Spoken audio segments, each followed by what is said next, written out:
台中有一間國小的家長鋪文投訴，講囡仔營養午餐這冬瓜丸仔湯，干那9粒丸仔爾，全班有30個人，老師竟然用這抽口仔的方式來分。學校是解釋講呢，這是業者的失誤，有依照合約來甲業者記點。一旦衛生局是要求學校呢，就要加強行政和通報的教育訓練。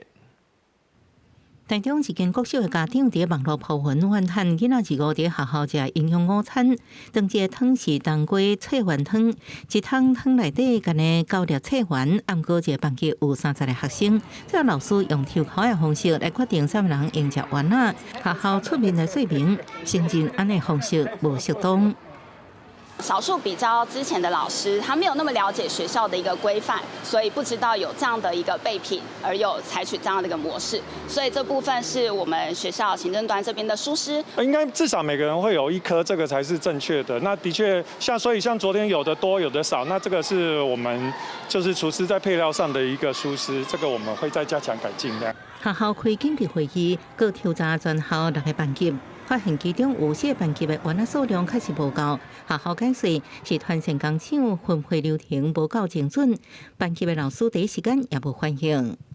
有時候比較是晚一點去盛，他前面都已經沒有了，他還是回來跟我們講說那怎麼辦？我說沒關係啊，反正這一餐沒有吃，下一餐也一樣有得吃啊。我們應該是要解決問題，然後要去思考一下，這個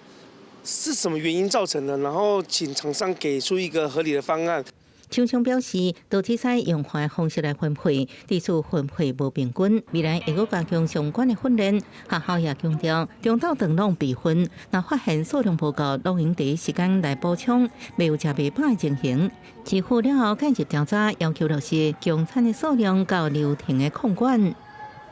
教育局高度的重視，已要求學校加強行政及教師午餐供應流程、教育訓練，避免類似情形再度發生。市府表示，115學年度開始會增加擴大免費營養午餐政策，將設立各種小學生也達至收費對象。未來會將供餐的流程管理列為加菜重點，為源頭來業界把關。記者綜合報道。